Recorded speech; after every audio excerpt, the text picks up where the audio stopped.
Hey Jordan, welcome to the Fabled Academy. Thanks for having me on, Alex. I'm really excited to be on this podcast, ready to talk about some Flesh and Blood, maybe some Yu-Gi-Oh. That's right, yeah. And I want to know here in the beginning from you, like, what do you think is the better pricing? Like getting an air fryer or getting like $300? I like getting an air fryer just because I that's not something I'd ever buy myself, but I definitely would like to have one. You know, if I like just got $300, it's like going to Bills or whatever. But having an air fryer, now we're talking. That's exciting. Yeah, that's a true special price, that's for sure. Yeah. So, yeah, welcome here to the sixth episode actually at the Fabled Academy podcast. My name is Alex, and you're Jordan from Seattle, right? Yes, yeah. I I'd actually watched a couple of your videos, even like way before you contacted me, and I was pretty excited when you contacted me because I think your videos are pretty good, and I like what you're talking about there. So Thank you, man. Appreciate it. I really appreciate you taking the time too, because you have a YouTube channel too, and that's actually where I find, your person. yeah, I'm just putting out random videos. I don't really have a schedule. Just whenever I think of something. I work nights right now, and so I just like think of something at work, and then record for an hour and edit for 15 minutes, and then we put it out. So Yeah, that's great, man. I like your videos really, and also you coming here. So we'll talk about Fleshmat, like you said. We'll also talk about Yu-Gi-Oh, and from two sides actually. You played Master Duel, or you're playing Master Duel, and you're wanting to start play the physical TCG for Yu-Gi-Oh this year. yeah, yeah, it's interesting. I kind of started playing Yu-Gi-Oh, Master Duel, and Flesh and Blood at the same time. I definitely got better at Flesh and Blood a lot faster. Like because Master Duel came out like April 2022, and I started there, and then uh, I really got into like I'd been playing Flesh and Blood kind of on and off since Tales of Aria release. I got like a Blitz Story deck that was worth like $50 and just kind of jammed it at armories every once in a while. But when Everfest came out, I like really got into Prism. Um, and then by August of that year, which was the Portland Battle Hardened 2022, I top eighted. So, uh, like it was basically like within 6 months, I had like a pretty good results in a Flesh and Blood. And meanwhile, in Yu-Gi-Oh, I'm just like floundering around trying to resolve VFD and like play some virtual worlds and not doing it well. That's for sure. So Yeah, so you recently did a video not on Master Duel but on Flesh and Blood, and it's actually a deck profile that you did on Ira, and you made second place at a tournament. And I actually found that video on the Discord, on the Purple Discord, and there was the thumbnail, and it said like 1K Ira deck profile, and I was like, okay, man, some dude is doing like a deck profile on how to build Ira for $1,000, and I'm totally in. And then I uh clicked on the video, and it was a little bit different. yeah. The tournament's a 1K. The unfortunately the deck is $1,600, so even more than 1K. It's a little bit crazy. The deck definitely plays like every single generic staple you could possibly think of, and sometimes I like to put in like some extra spice where I'm playing like even more expensive blues than you have to because it's just a meme because it's expensive. But Yeah, it's definitely a topic that we want to talk about in this podcast, the pricing of these TCGs. And yeah, let's start off with that IRA deck profile that you did. You already said it. It's a little bit different. Like I'm coming from Germany, and we don't have these 1K tournaments here. And so for you coming from the US, it's a lot more, yeah, common to see these tournaments popping up, these 1Ks, 5Ks, 10Ks, whatever. And like, what really is like for you? How is it for you, like living in this ecosystem? yeah, I mean it's really great in Seattle. We have a really good scene. We have a lot of players, and actually recently we've just been getting so many new players. But I mean, we've had a really strong scene for a while. We have, multiple people going to Worlds, placing well at Nats. Faminda just recently like top eighted calling Portland. I know we had a player who I think they got like top 32 at Worlds, maybe top 64, something like that. Cashed at Worlds. So we've always been pretty strong. we haven't always had like a rich tournament scene, but there's a really strong LGS called Mindful Games in Tacoma, Washington, which is about like an hour away from where I live, like about an hour from Seattle-ish. Depends where you live. But that tournament they're really in on Flesh and Blood and really are helping out the local scene. And they're hosting monthly 1Ks. Nice. And then those are all qualifiers for the end of the tournament series, which is a 7-month series. And then at the end, there's like a 2.5K, which is just really great for the scene because over time we can see who's the players who are doing well over time and who can pick up multiple techs because this is over multiple formats. So I've really been just enjoying, I guess, how good the scene has been, recently. So. Yeah, that sounds great. Like, I love to hear about it. In general, like having an active tournament scene, of course, is like required to even be able to play on a daily basis, basically, right? Yeah. And when you have those people around you, it's a lot more easy to then jump into a deck like that Ira deck that we briefly talked about and spend the money on it too. I have to say, like, I don't own an expensive deck like that, and I also play Flesh and Blood. I play it like with a KO deck that's only costing like around 150 euros. But I think like if we would have these tournaments here in Germany where I live, where you can also like earn a little bit of money back, I'm not really sure if I was tempted to buy some of these more expensive staples to then jam at these games. Yeah, I mean, the Ira deck definitely, like, 3 CNC, 3 Weakest Link, 3 Erase Face, 3 Amnesia, like, Tunic, obviously, Mass Momentum's, like, way more expensive than it should be right now, especially considering, like, there's no way Syndra's going to play Mass Momentum. Like, if you're looking to build Syndra, don't buy Mass Momentum, you're going to play Pouncing Links. Like, yeah, I mean, it plays all the generic staples. I got lucky because when I got into Flesh and Blood, I had some extra funds, I guess, and the prices were less. There was less. Yeah. The prices were way lower. Yeah. Like I got my CNCs for way less expensive than they currently are. I got my Easter eggs for like $20. And now I feel a little bad for newer players who are starting now, especially like they see the new Rosetta heroes like Florian. If Florian especially is just like absurdly expensive for no reason. But yeah, I mean, this Ira deck, I think it's really just this is the first deck that I've built in Flesh and Blood where I found that like I have a big advantage over my opponents just because they have no idea what I'm doing and it's totally new. Nobody else is really ever doing this, even bigger than that, strategy. So, and I've been getting some people on the purple Discord onto it. I've been trying to evangelize my deck. We'll see how it turns out, and we'll see with the Hunted. Maybe we'll print something crazy in the Hunted. We'll be able to abuse that. They've been printing some stuff lately, so I'm excited. Yeah, so let's actually also reference your YouTube channel. Like, we need to link it down in the description for sure, so people can check it out. Yeah. It's a Rosebud Fab TCG, and I'll send you the link, and we can. Yeah. It's It's a it's a YouTube channel. I'm putting out videos. I think they're pretty good. Hopefully people check it out. Yeah, definitely. And also, like, I'm excited for the next year to see like what kind of videos you will bring on the channel, and also like what kind of decks you will bring up. Yeah, I've got some spice working for Syndra. They're Nice. even bigger than that's really good in Syndra is all I'm gonna say. Yeah, it's an Everfest card, and you said like Everfest was sparking like the interest and the excitement for you to join in Flesh and Blood a little more deep.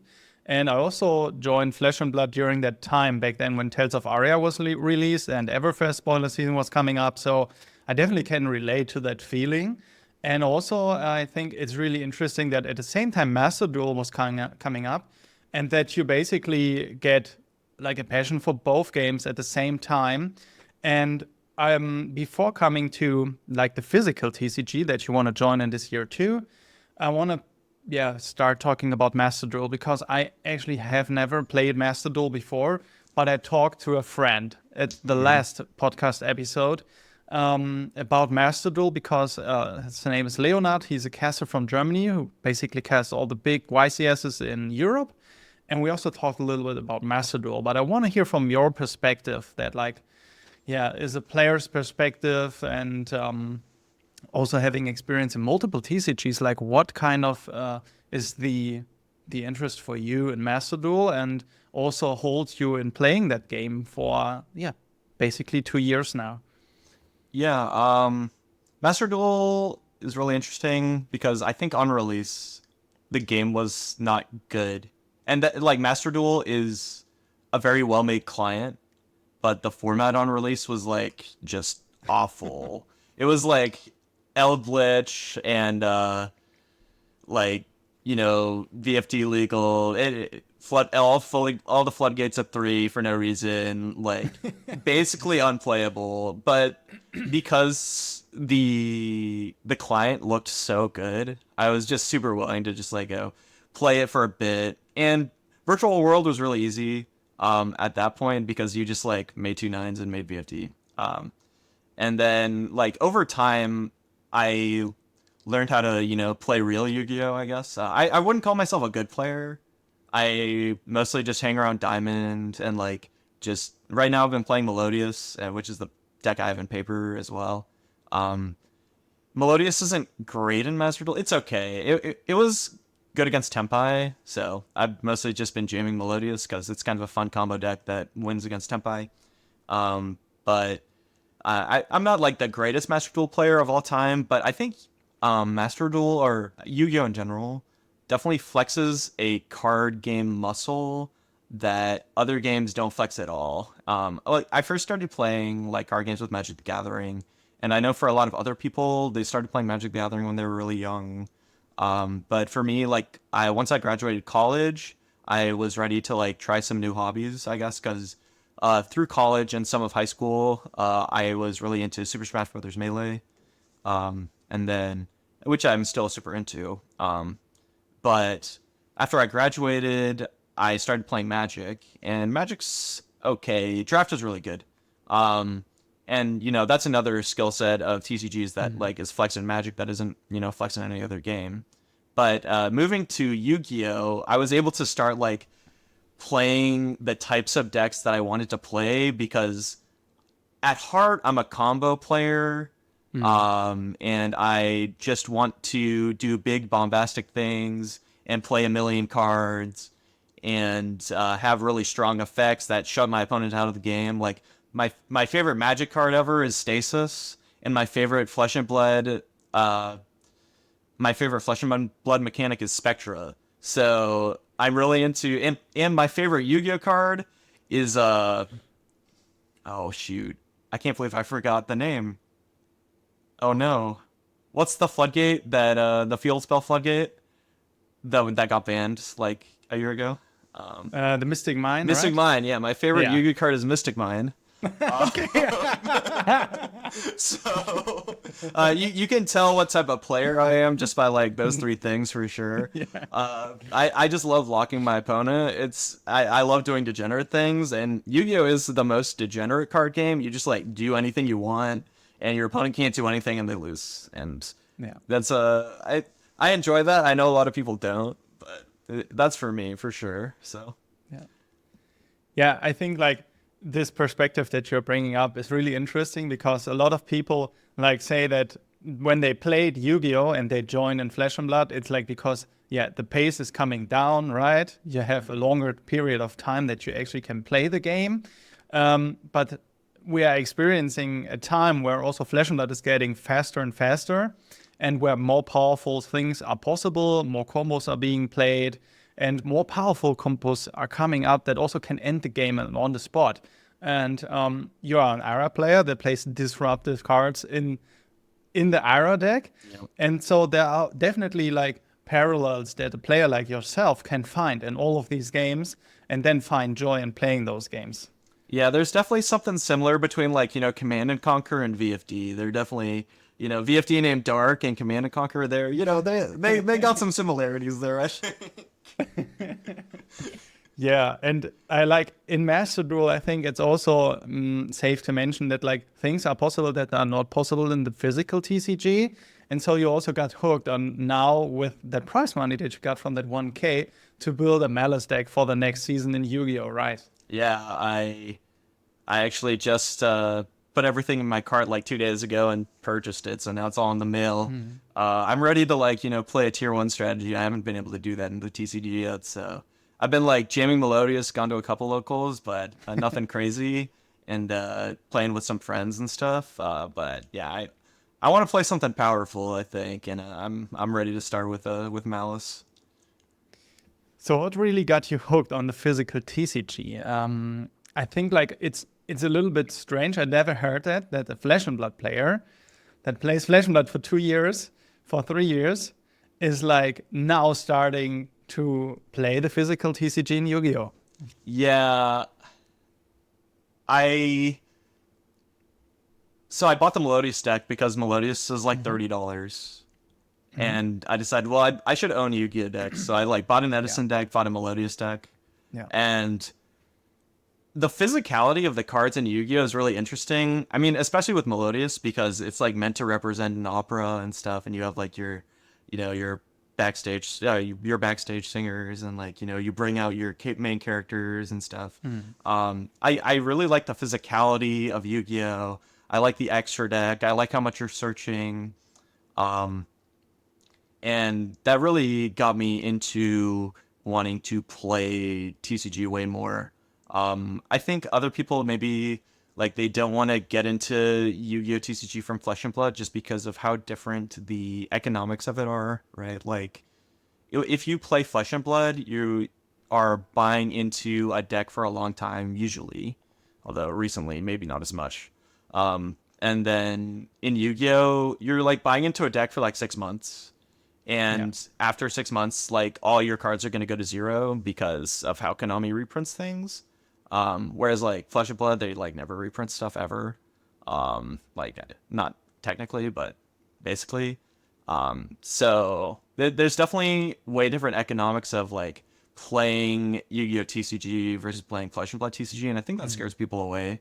And the gameplay of Yu-Gi-Oh also scares people away, but that's a totally different thing, I guess. Yeah, the difficulty to learn both games, of course, is on a different level. It's also not easy to learn Flesh and Blood, but the depth of Yu-Gi-Oh is definitely thicker. I think is the right term, right? And compared to Yeah. Flesh and Blood, because the game is just like 25 years old, and we have so many different mechanics, so many different cards, and also like there are coming new cards like all around the corner, right? That you also Yeah. need to learn. Flesh and Blood, Um, a Yu-Gi-Oh release cycle is crazy. They release so many cards. It's impossible to keep up with all of it. So if you compare like the learning curve that you had playing both games, I mean, Master Duel is on a different side, of course, like the physical TCG, with having a different like format, a different ban list and stuff like that, and also a separate world championship that we will talk about later on in the podcast. But how was it for you, like learning both games and then finding joy in both games? Because basically, Tales of Aria, of course, was also in the infancy of the beginning of Flesh and Blood, one of the first like talent sets. Yeah. Um, I guess as far as like difficulty of learning in the beginning, they're about the same, I think. I ended up spending more time in Flesh and Blood on like when I first started, because I had a couple more friends. Like when I started the game, um, I don't know if you've ever heard of Nixie. He's a he has a YouTube channel. He's a Dorinthia main, and he's an old family friend. Um, and I knew he played Flesh and Blood, and so I was just talking to him about it, and I said I wanted to play Dorinthia, and then he told me that he only plays Dorinthia, and so he like gave me the deck basically, and I was like okay, so then I started going like these Blitz Armories, and then at the same time, Ethnic Smoke was somebody who I had been going to Magic tournaments with, and we I purchased like the Flesh and Blood, like the Chain and Prism starter armory deck, not armory decks, the Blitz decks. The Blitz decks, yeah. Yeah, and we like played our first games against each other and with one other friend who ended up not converting to Flesh and Blood for whatever reason. But I had a lot more friends in Flesh and Blood at the time, so it was easier for me to get into Flesh and Blood than Yu-Gi-Oh! But I do have one online friend who's very into Yu-Gi-Oh! And he actually mostly got me into Master Duel and really taught me how to actually play Yu-Gi-Oh! Instead of just like clicking on whatever's yellow and like trying to make things work.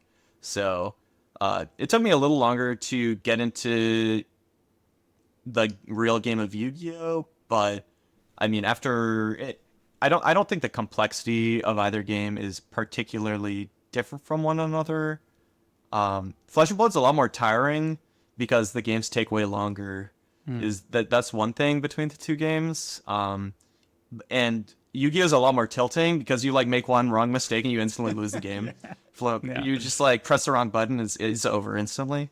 But I mean, they're both really fun to me. So let's talk about the Master Duel World Championship in comparison to also the other World Championships that we have in the physical TCG for Yu-Gi-Oh! And for Flesh and Blood. Because I'm really interested to hear your opinion on that. Of course, like having people around you that compete in these big tournaments, at least for Flesh and Blood, and then also you as a player in Master Duel. Like, I want to reference here the podcast that I had with Leonard because, yeah, we talked a little bit about the World Championship for Yu-Gi-Oh! There. And also I talk a lot about the World Championship in other podcast episodes with pro players from Magic, like Simon Nielsen. But also, yeah, just in general, I think the World Championship is a very interesting topic because it's the pinnacle of these games, right? For Master Duel, I think it's really interesting. I never knew that. I watched the Master Duel World Championship, and I know a German player called Joshua Schmidt was competing in it, and he had a team that competed alongside with him, right? And Joshua Schmidt basically was the player that, what is the English name? He was the one who made it to the World Championship. So he yeah. I don't get the word. Sorry. I don't know quite word you're thinking of, but I understand what you're saying. Yeah. So it's an invite only. That's what I mean. So Joshua Schmidt was the one who was invited because he was the one that made it, and then the other player or players, I'm not 100% sure, are the ones that can come on the team because Joshua basically picks them. And I never heard of that. Way of really participating in a world championship. And then, of course, in Flesh and Blood, we just recently had that World Team Cup thing.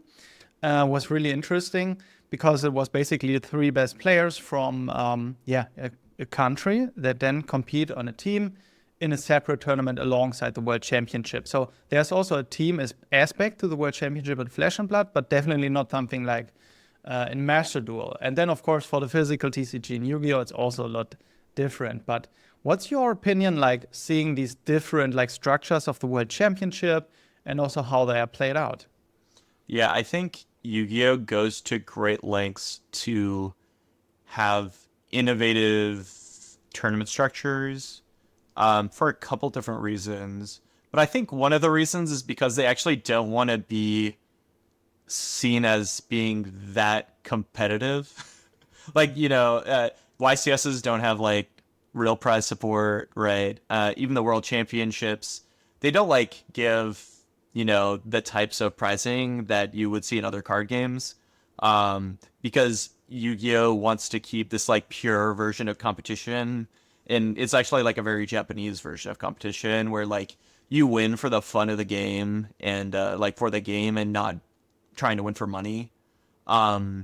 Whereas Flesh and Blood is a very, even though it comes from Australia and New Zealand, it feels like Flesh and Blood, the attitude for the World Championships is very American, where it's a grind sort of thing, and you want as much money as possible, and all that stuff that comes with the American culture, I guess. But I do think a lot of the Master Duel format is I don't know if you watched. There's a YouTube video called it was something like the Master Duel Cup is a war crime or something like Oh that. yeah, yeah. I think it was with Joshua Schmidt's picture on the Yeah, thumbnail, right? Yeah, yeah, yeah. I yeah. saw that. It, That's a really nice video. yeah, qualifying for a Master Duel World Cup is just probably the worst possible experience you could ever put yourself through. Like, I can't imagine playing that sort of thing for like Flesh and Blood. It Mhm. it seems awful.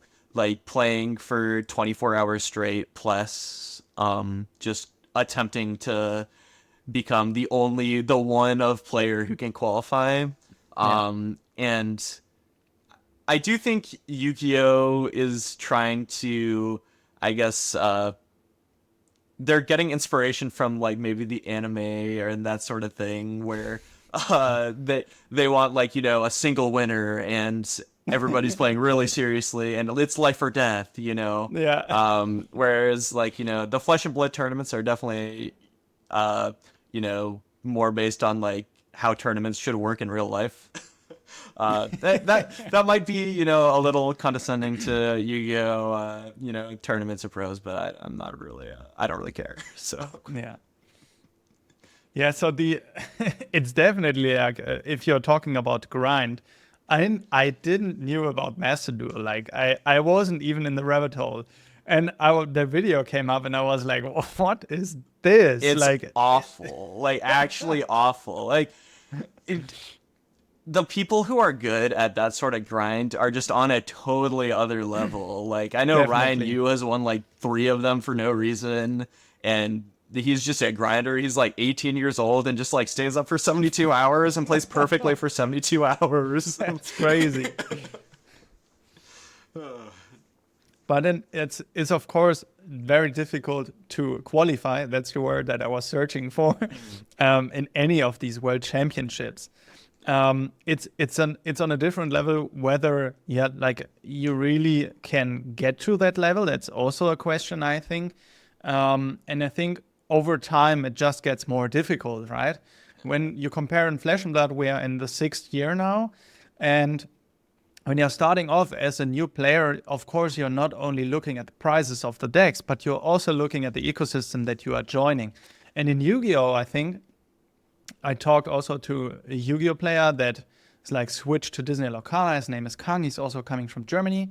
And he also talked about in our podcast about how difficult it is if you are joining the physical TCG for Yu-Gi-Oh nowadays to at first learn all of the mechanics, learn all of the cards, and then also come to a point where you realize like there is a plethora of like rulings that you need to learn if you really want to compete at the highest level, right? Yeah. How is that for you, like now starting off in the physical TCG for Yu-Gi-Oh? Yeah, definitely. So me and one of my friends have been playing just a ton of paper games recently, and we've been playing Melodious versus MATLAB. And man, are there a lot of rulings that Lab has to deal with? Like, I mean, simultaneous equation canon by itself, but also like just in general, like the way Imperm works against Baja and uh just so many rulings that like each that you have to know in paper. Whereas like in Master Duel, you press the buttons and it does what it does. Um, but and at least testing in paper is a hard process because like if you're a new player because you just don't know the rulings and it's like Yeah. impossible to know the rulings like you if there's a ruling for something you have to look it up specifically, which is in Flesh and Blood it's really different, right? In Flesh and Blood all the rulings are very clear, and they put out an article every set release at least just talking about, oh, here's the rulings for all the cards. But in Yu-Gi-Oh, it's just like you have to find it on some website somewhere, and hopefully Google tells you the right answer. Mm. Hopefully Google AI isn't trying to screw you out of the correct answer on that one. So yeah, it's definitely a challenge in paper, especially because like when I go to locals, I'm just like asking my opponent like, does this work? And they're Yeah. like, well, I don't know. And then we ask the judge, and the judge says, well, I don't know. So, especially because I'm playing a deck that like, it's fairly popular, but it's not one of the best decks right now. And if you're playing against a different deck that like isn't one of the best decks right now, then you get two kind of uncommon cards, and then suddenly nobody knows what's happening at all. So it's definitely it's especially coming from like Flesh and Blood and Magic, it's definitely a different experience. Or Magic was the same, where like all the rulings were really clear, and like there's very specific websites you go to that make it really easy to look up. So yeah. So the funny part, of course, is that these games are so different, and that also like putting in the time is like coming from your perspective, a thing of also like interacting with your friends, right? If you have these friends in all of these games, then of course it will be fun to play those games. To also take on the challenge, for example, with Yu-Gi-Oh, with all of the rulings, but you're having fun with your friends alongside. That's the thing. From my perspective, you're looking at what you said. But I really want to see, like, if you're looking at the pricing, for Yu-Gi-Oh, it's a little bit different than in Flesh and Blood. And what's your point on that? Now starting with the physical TCG in Yu-Gi-Oh. When you say pricing, do you mean like price of decks or like Price of decks? Yeah, that's right. Yeah. So I didn't want to spend too much money like buying into Malice. Like I bought into Melodious specifically because it's super cheap. And it was like a competent strategy after they reprinted First Movement Solo, like the deck was like pennies basically. I did already there was a point where I was like kind of wanting to get into the TCG maybe like 2 years ago. I like bought a Virtual World deck. So I owned like, Nib, Ash, Imperm, Valor. So like some of the staples I already had. But definitely like moving into this new format, trying to buy into a deck and understanding that you have to buy like triple Fulos, triple Thrust, I guess before the Thrust reprint.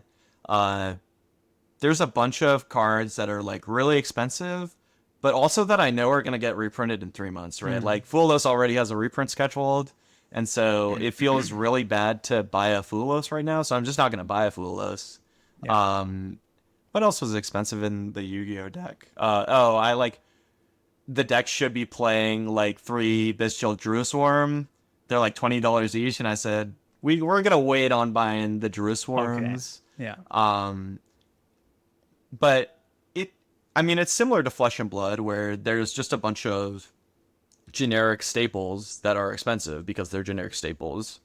Yeah. But sometimes it seems in Yu-Gi-Oh it seems a little like Konami's being obtuse about it, where they like very specifically print cards that are, underprinted in specific ways. Although Flesh and Blood does it too. The card games are all trying to get like the collectors in and trying to get as much money as possible.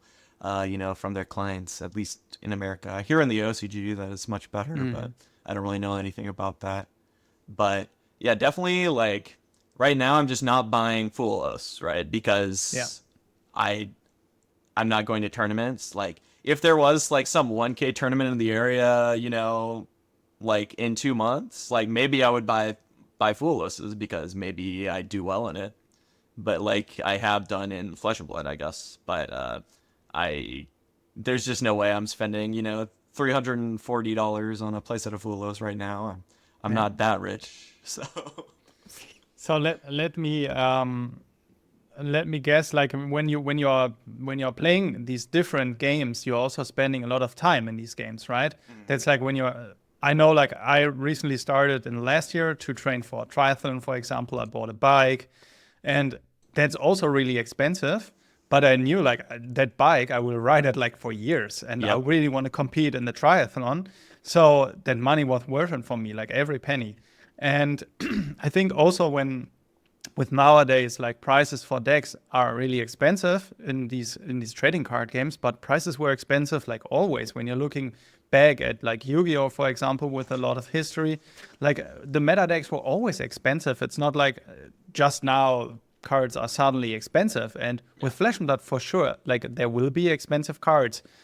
Even though at some point, hopefully, they reprint something, but there will be expensive cards. Like when Command and Conquer gets reprints, we still have the Weakest Link, for example, that they're not gonna reprint until point X. Like, yeah, but I think for someone like you who really plays on a regular basis, you have a lot of friends. Like it's also a point of like, sure, I am able and I want to spend the money on these decks. Like for example, I'm playing like every few weeks. If I have the time, I play every week. But I don't really want to spend that much money on a deck that I just only will play casually at my local armory. Though there are players I know who also spend a lot of money and then play just casually at an armory. That's totally okay too, for sure. It's interesting to hear you say that because where I live, I guess there's like a changing of the guard. But it used to be like maybe think about like, Dynasty release through Bright Lights and Dust Till Dawn. The group of people who played were all basically competitive players because it's like the sets that released at that time weren't particularly exciting. We didn't get a lot of new people into the game, like locally. Maybe some other places did, but we didn't get a lot of new people into the game at that time. So everybody who played during like Outsiders, Bright Lights, Dust Till Dawn had full power decks at the armories like every week. I was like every single week I played against full power everything. I never played against anything budget. But recently, like with the advent of the armory decks, we've had a ton of players who come in, and one of like the big pain points for some players like in the local Discord has been the fact that they feel like they have to spend money in order to play these events because a lot of the established players who play there, we all are part of this culture where we all just have the best decks. And we've all been playing, forever, I guess. Not actually, but, for a long time. And so we have all the expensive cards because maybe we got them on release or maybe we got them for specific decks and then, you build it over time. So there's definitely some pain point from newer players who maybe they like bought an armory deck and then they got some upgrades, but now they feel like, oh, I have to spend like $300 on Command and Conquerors and $200 on Tunic and, $200 on Weakest Links and $300 on Codexes. And it feels pretty not great, especially depending on like what hero they really want to play. Yeah. Especially like because Flesh and Blood has the hero system. Players really identify with decks and want to play those decks, and when they're too expensive to play, they get really out of sorts about it, which I think is totally fair. It's a little different in Yu-Gi-Oh, where the pace of banning in Yu-Gi-Oh is such that it's kind of hard to get super attached to specific decks. People still do, but it's not like in Flesh and Blood, where like you feel personified as your hero when you're playing the game. Obviously, some people like love Tier Limit, but like you're not jamming Tier Limit in this meta right now. Like you're not jamming Tier Limit into Ryziel, trying to, make a Rhino Heart. So it's it's definitely different, and I think also it feels like as an established player, it feels better to invest into Flesh and Blood cards because I know they're not going to get reprinted within the next 3 months. And, like, I'm not going to lose all my value.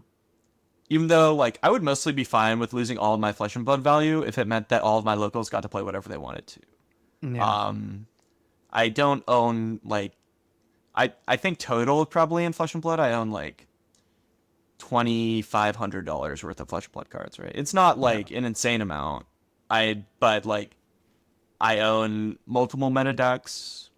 And I would be totally fine with that all going to zero if it meant that, like, everybody who's just starting to play my local armory just got to play with, all their cards. Obviously, that's not how it works, but whereas in Yu-Gi-Oh, it feels bad, though, in Yu-Gi-Oh that, like, if I just wait 2 months, like, Fullest is going to be, like, a $10 card. So, like, I can't play a full power right now. it's just not feasible. So there's definitely a difference between Flesh and Blood and Yu-Gi-Oh! In that sense, for sure. Yeah, definitely. I feel like also when we are talking about the staples in Yu-Gi-Oh! And compare them to Flesh and Blood, I think like Arsenal Disruption will always be good, right? Yeah. Unless the core strategy of the game in Flesh and Blood changes and we have like suddenly another mechanic that maybe at some point we will get. I remember the time like before like the link rule, and I could never imagine like being in the state in Yu-Gi-Oh! As a player in Yu-Gi-Oh! Where the core mechanic of the game suddenly changes, and it really like it has drawn me away from the game definitely back then. I played the first like era of the link strategy with the first link structure deck, and then also the first power cards, link cards coming up. But then afterwards, like my interest really like just plenished. But in Flesh and Blood, I can't imagine at the moment like how this core strategy really would change. Like, what would you do? Like, bring in a new zone or what? I don't know. Yeah. But I mean, the last like time a Flesh and Blood core strategy change was like the introduction of Illusionist, right? I could foresee something like that happening where they like make some new class that just like radically changes the game. Like I could imagine Necromancer interacting with the graveyard to just be like totally different. Yeah. But like it seems kind of Flesh and Blood's got a good thing going right now. I don't know that we need to like really change things too much. Yeah. Whereas like, Master, like Yu-Gi-Oh! Master Rules, right? Like when I go back and like look at the previous Master Rules, things are like completely different and things change drastically. So I definitely, it seems like they're not too keen to change Master Rules anytime soon in Yu-Gi-Oh!, which I'm pretty happy about because it means I don't have to learn anything new. So I like that. But I think like looking at the staples is like Command and Conquer, for example, the staple of the staples in Flesh and Blood will always be good as long as people need that arsenal. And so also it's a little bit different compared to like cards like Fuvalos, for example, where for sure like Fuvalos at the moment like is a card that you really need. But maybe there comes the meta where Fuvalos doesn't really is needed anymore. And we've seen that with other staples like Ash Blossom, like all of these hand traps, for example. There's a hand trap specifically for a specific meta. And like that's not happening to Command and Conquer. Like Command and Conquer will always be good as long as there's an arsenal that you can disrupt. Of course, there's an example of a deck called Dash.io that doesn't really need to play Command and Conquer, but it's not really like that deck would love to play Command and Conquer, but it's just not inherent to the strategy, right? And so as long as like 99% of decks will need Command and Conquer, that card is also needed for every player. And so I think like looking at Flesh and Blood, a reprint would really help all of those players needing the Command and Conquer, whereas like, yeah, okay, sure, Konami, you're reprinting Fuvalos at the time that I don't need it anymore, thank you. At least I have it at a cheaper option for the next meta that it's needed for. I mean, I'm sure in 2010, people thought Torrential Tribute was going to be an insane card forever. Oh, yeah. Right? And now look at Torrential. That card's completely unplayable. It's just like, you can't, if you put it in a deck, I'll laugh at you. Yeah, that's right. I remember those times where I was like, I need that Torrential Tribute. I was there. Yeah, I honestly can't even imagine that card being like a good card in Yu-Gi-Oh! So yeah, it's definitely new times. And like, even for the cards that are like always good, right? Like DD Crow has been on and off playable since release. But like there's tons of metas where like DD Crow sees zero play because it just doesn't do anything. So it's definitely different in that game just because there's so much stuff to do. So yeah. Also, like you talked about that graveyard specific mechanic that for sure we have some cards that interact with the graveyard, but it's not like in Yu-Gi-Oh! Where like there are tons of decks who really can utilize on the graveyard and specifically target the graveyard as a resource. But where in Flesh and Blood we have this banish zone, and as I was entering Flesh and Blood, I had that like mindset of, yeah, sure, a game at first targets graveyard, and then the banish zone is the next powerful thing to target. But in Flesh and Blood, it's really like on the opposite side, right? We were interacting with the banish zone for a lot of time, with Chain, for example, and Levia. But now we are just starting to see like a card popping up that specifically says like the graveyard will be important in the future. And so players can just like learn in the future for Flesh and Blood who doesn't really know how to interact with that zone, how it feels like. Maybe we even still see a mill deck that just wants to get cards into the graveyard even more. But like, it's definitely something that will be new, right? Like, it's not a new like master rule, but it's definitely something new that also has the opportunity for new cards to pop up and be important in the game. Yep. Yeah, eventually gravekeeping is going to be broken. Eventually gravekeeping is going to keep a whole deck in check, I guess. So. That's right. Yeah. Yeah. So when we are when we are talking about the pricing, like, do you think like other formats and Flesh and Blood are a thing for new players to actually jump into the game and play it? Because I heard a lot of controversy about this. CC is just like the format that you want to play at your locals. CC is the one format that you're looking at when starting to play Flesh and Blood. I have a little bit of a different mindset there. I like Classic Constructed too, but for me it's Draft and Sealed that I really enjoy. That's something that I look into, like if it's available at my local armory. And when I don't have a lot of time, I for sure want to play Draft more than CC, but I think I'm one of the lesser players out there with that opinion. Yeah, I think for a lot of people playing Flesh and Blood, like they played a lot of Magic Draft, and if you've played a lot of Magic Draft, then Flesh and Blood Draft is kind of boring, unfortunately. Yeah. It's just Magic Draft is just so good now that like when you play Flesh and Blood Draft, it feels a little it feels weak. But I really enjoy Flesh and Blood Draft, and I think it's like by far my best format. But I know around me, like, we never draft. Like, we only draft, like, the first couple of weeks that the set's out. There's a lot of reasons for that, right? Like, a lot of it is to do with, availability of products. We tend to just, like, not have any product by the time we get, like, a month and a half into a set. So, like, drafting is difficult in general. But also, people don't show up for draft. So, that's kind of unfortunate because I would like to draft and do more sealed, and I think it is the best budget format. Obviously, like, Blitz and Commoner also exist, but Commoner, I don't think Commoner's balanced very well, and Blitz is not balanced very well, and also not a budget format. So I don't think Blitz is very good for new players at all, especially because Blitz is like, and Commoner too, actually. I think both Blitz and Commoner are even more punishing on mistakes than CC. Yeah. Whereas, like, you can make some small mistakes over time in CC and it balances out with, like, good play. And, like, powerful combos and stuff. But, like, in Blitz, like, if you make one mistake, you just die instantly and the game's over. And in Commoner, you make one mistake and you just, like, sometimes you make one mistake and you just get fatigued for it. And then sometimes you make one mistake and Chain sends like 25 damage at you and it's just over. Like I those two formats just like they are like technically cheaper than CC, but I don't think they're good new player formats, unfortunately. Yeah.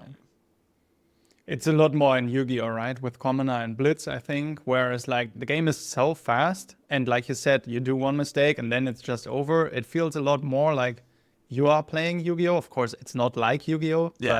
But yeah, definitely it's similar to Yu-Gi-Oh, where like, oh, I asked the wrong thing and I lose the game. Yeah.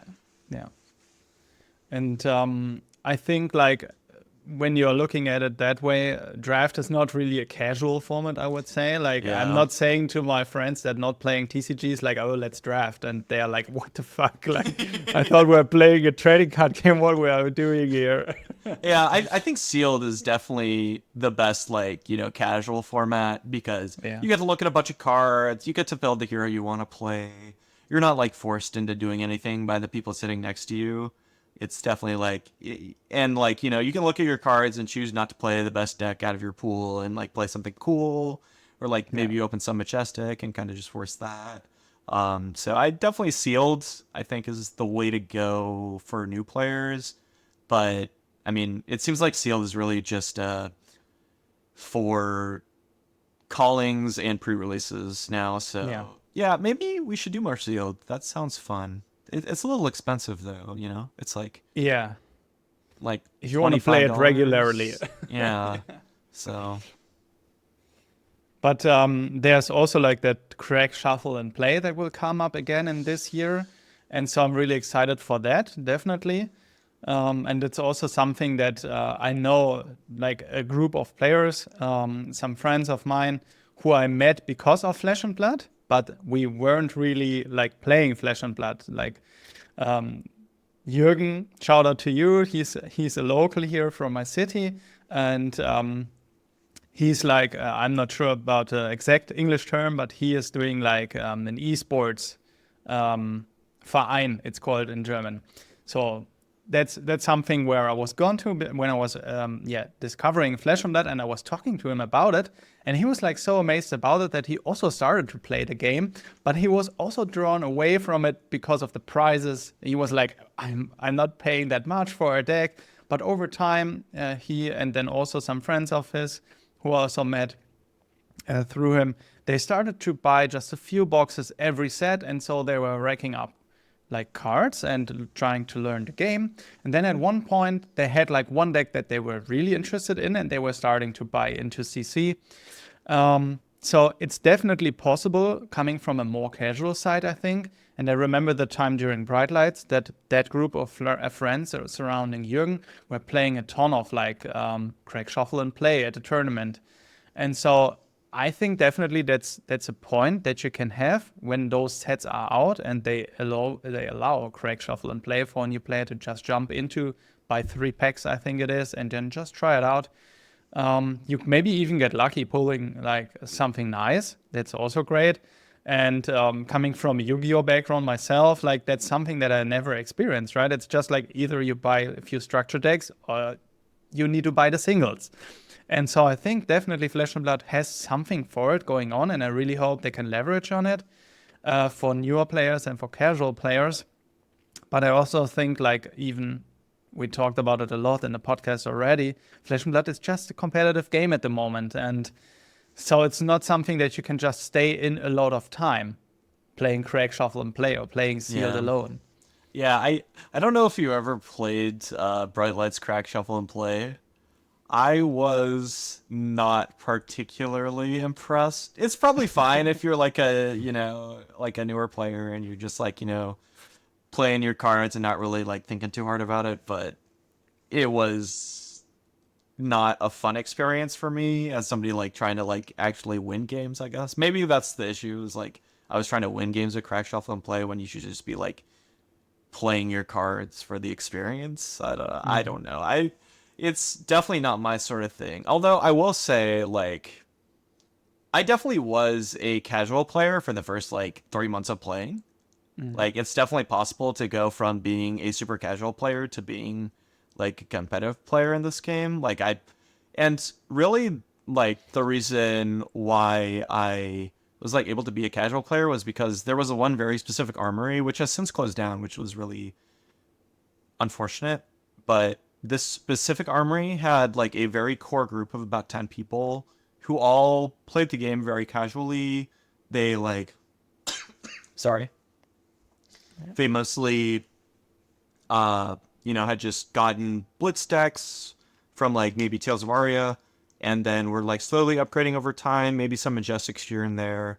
Like I remember when one of the women who played there, she like got her winner's whale and started playing with that, and I was playing with my like budget Dorinthia deck for a while. And then like I started going to more armories and seeing people playing with, decks that were a little more hardcore, I guess. And then slowly I got into that over time.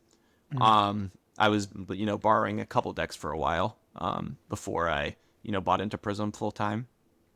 But yeah, I was definitely like for at least like 3 months, just like a pure casual player.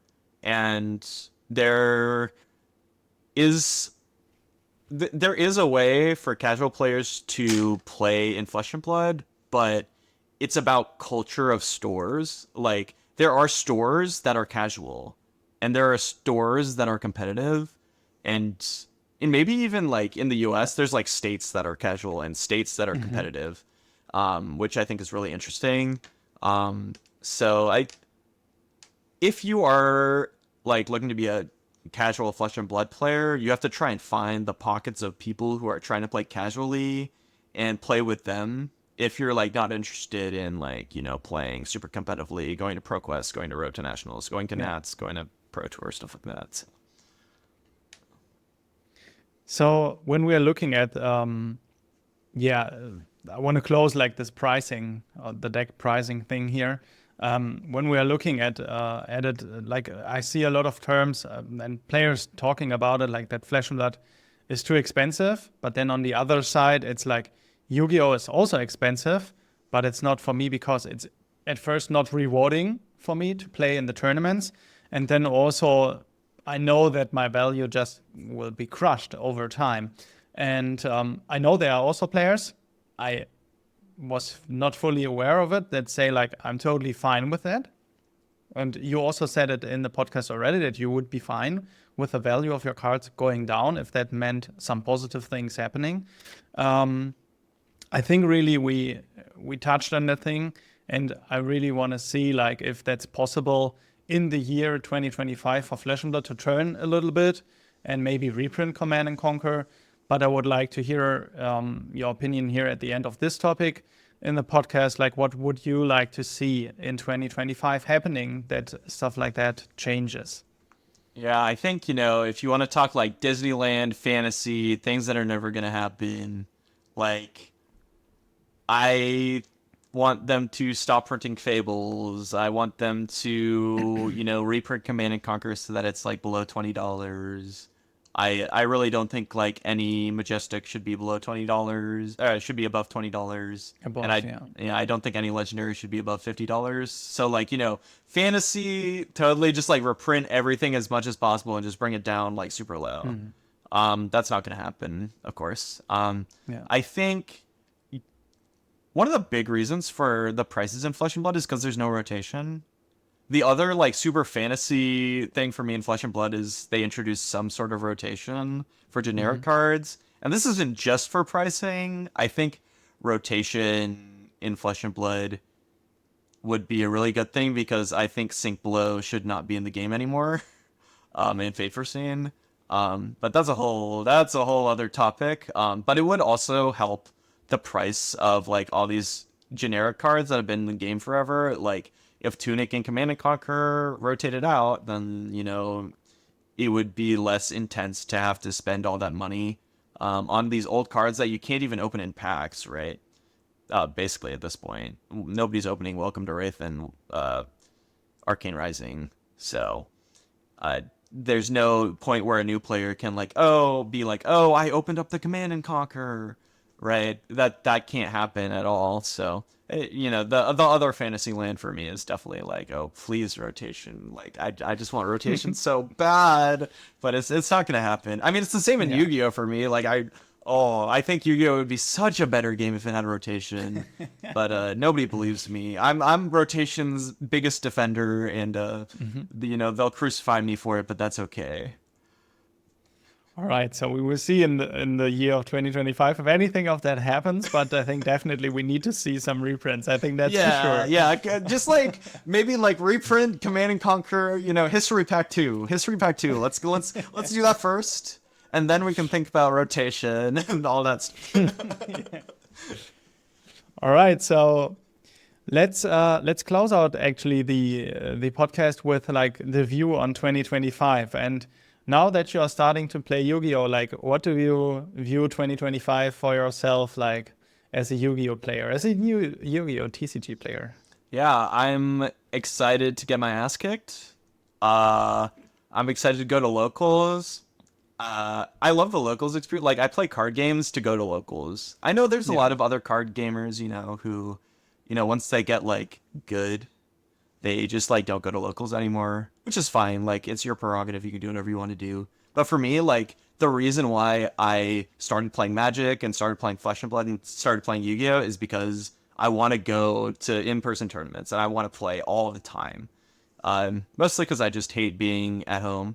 So I just want to go out and do stuff. So I'm really excited to start going to locals. It's really unfortunate because Seattle doesn't actually have a great local scene, at least around me. I have to like drive quite further than you would think to get to a Yu-Gi-Oh local. But I'm ready to make the trip. So yeah, that's gonna be most of my Yu-Gi-Oh experience in 2025. I think just driving to locals. Yeah. And for locals and for Flesh and Blood in particular, like what is 2025 bringing for you? Okay, 2025 and Flesh and Blood. Portland Battle Hardened, I'm winning it. It's that simple. I'm bringing the Ira deck. We're gonna beat up all the Syntros. We're gonna beat up all the Zens and all the Enigmas, and we're gonna win it. It's that simple. I think this Ira deck's like best deck in the format. I'm just gonna crush everybody. Nobody's gonna know what's happening. It's over. I'm getting them all. I'm taking all the LL points. We're getting 1,000 LL points for Ira this year. This year alone. Love it. Yeah, I'm there to see it. And then we make another podcast episode about it. Yeah. Damn, Jordan, thank you so much, man, for taking the time. I know we have some time difference, you being in Seattle and me being in Germany, but it was a blast talking to you, having you here on the podcast. And all the best for 2025 for both Yu-Gi-Oh! And Flesh and Blood for your likings. And we see each other again in the next episode. Thank you, Alex.